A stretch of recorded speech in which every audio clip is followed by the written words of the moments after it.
அனைவரின் உள்ளத்திலும் இல்லத்திலும் மகிழ்ச்சி பொங்க அனைவருக்கும் காலை வணக்கம். புலனம் வழி கல்வி 5ஆம் வகுப்பு Tamil.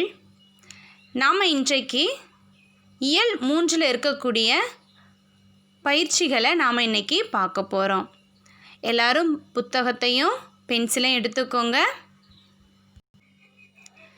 Page number 47. Page number 47. பெருமை கூட்டல் கடல் பெருங்கடல். கருங்கடலே பிரித்தெழுதுக கருமை கூட்டல் கடலே. திரை என்பதன் பொருள் அலை. மழை பெய்வதற்கு காரணமாக இருப்பது கடல்.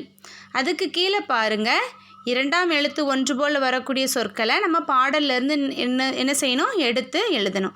நீங்களே முன்னாடி இருக்கக்கூடிய பாடலை பார்த்து நீங்கள் எழுதிக்கோங்க. அடுத்து முதல் எழுத்து ஒன்று போல் வரக்கூடிய சொற்களை எழுதுங்க, சரியா? அடுத்து பாருங்கள், பேஜ் நம்பர் 51. மரப்பொந்து மரம் கூட்டல் பொந்து. அக்கரை ஆ கூட்டல் கரை. சூறை கூட்டல் காற்று சூறை காற்று. கண் கூட்டல் இமைக்கும் கண் இமைக்கும். அடுத்து பேஜ் நம்பர் 52. அமர்ந்து கூட்டல் இருந்த அமர்ந்திருந்த. அடுத்து பாருங்க, பிரித்து எழுதணும். மணி யோசை மணி கூட்டல் ஓசை. தேன் இசை தேன் கூட்டல் இசை. அடுத்து பாருங்க, பொருத்தமான சொல்லை கொண்டு பழமொழியை நிறைவு செய்க. யானைக்கும் டேஸ் சறுக்கும் அடி. விளையும் டேஸ் முளையிலே தெரியும் பயிர். 5இல் டேஸ் 50இல் வளையாதது. ஆத்திரக்காரனுக்கு டேஸ் மட்டு புத்தி.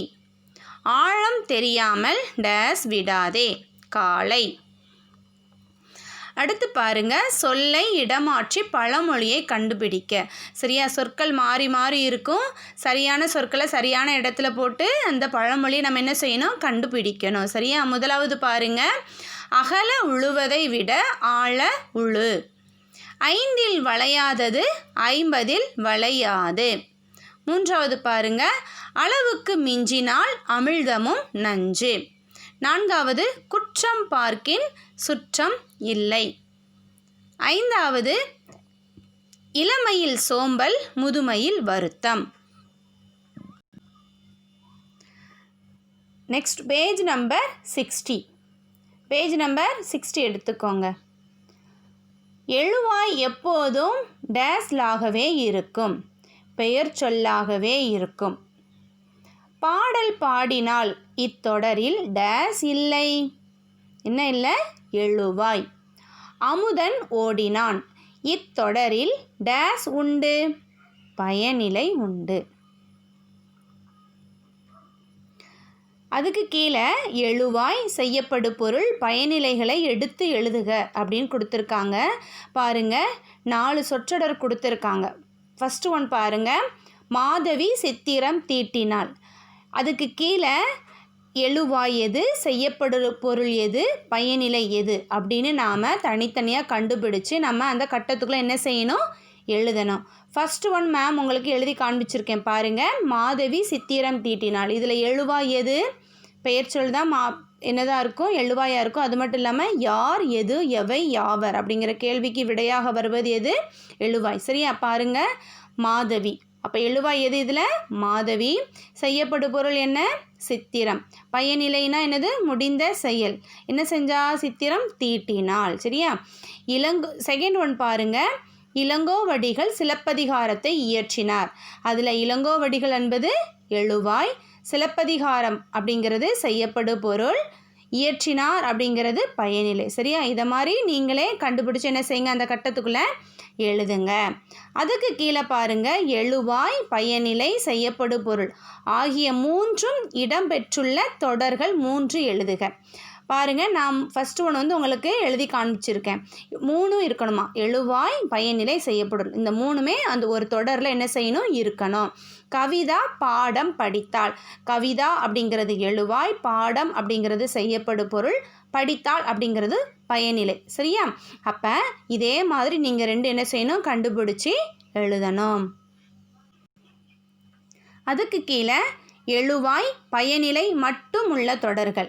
இப்போ என்னது மட்டும் கேட்டிருக்காங்க, எழுவாயும் பயனிலை மட்டும் இருந்தால் போதும். அப்போ பாருங்கள், குயில் கூவியது அப்படின்னு நான் எழுதியிருக்கேன். நீங்கள் அதை மாதிரி 2 இதை என்ன செய்யுங்க, எழுதுங்க. அடுத்து பாருங்கள், பயனிலை செய்யப்படு பொருள் மட்டும் உள்ள தொடர்கள். சரியா, பயனிலையும் செய்யப்படு பொருள் மட்டும் என்ன செய்யணுமா, இருக்கணுமா. சரியா, அப்போ பாருங்கள் என்ன வரும், நடனம் ஆடினாள். இங்கே என்னதில்லை, எழுவாய் வரக்கூடாது. சரியா, நடனம் ஆடினாள். இதை மாதிரி 102 தொடர் நீங்கள் என்ன செய்யுங்க, எழுதுங்க. பேஜ் நம்பர் 62 பாருங்கள், பொருத்தமான சொற்களால் நிரப்புக அப்படின்னு கொடுத்துருக்காங்க. சரியா, ஒரு மருத்துவருக்கும் விமலாவுக்கும் என்னது நடக்குது, இங்கே ஒரு பேச்சு தொடர்பு என்ன செய்து, மருத்துவருக்கும் விமலாவுக்கும் என்ன நடக்குது, ஒரு டயலாக் நடக்குது. சரியா, அதில் என்ன வரும், அந்த டேஷில் என்ன வரும்னு கண்டுபிடிச்சி எழுதணும். இதுக்கான விடையை மேலே கொடுத்துருக்குறாங்க ப்ராக்கெட்டில், அதை கண்டுபிடிச்சி நாம் என்ன செய்யணும், எழுதணும். பாருங்கள், மருத்துவர் கேட்குறாங்க, விமலா உன் உடம்புக்கு என்ன? எனக்கு டேஸ் ஐயா. என்ன சொல்கிறாங்க, பல்வலி. ஃபஸ்ட்டு ஒன் என்ன வரணும், பல்வலி. எங்கே வாயை திற, பல்லெல்லாம் டேஸ் இருக்கிறதே, சொத்தையாக. அடுத்து, அதற்கு நான் என்ன செய்ய வேண்டும் ஐயா? இனிப்புகளை அதிகமாக சாப்பிடக்கூடாது. தினமும் 2 முறை காலையிலும் இரவிலும் டேஸ் வேண்டும், பல் துலக்க வேண்டும். அப்பொழுதுதான் பற்கள் டேஸ் இருக்கும், உறுதியாக இருக்கும். அடுத்து பேஜ் நம்பர் 63 பாருங்கள்.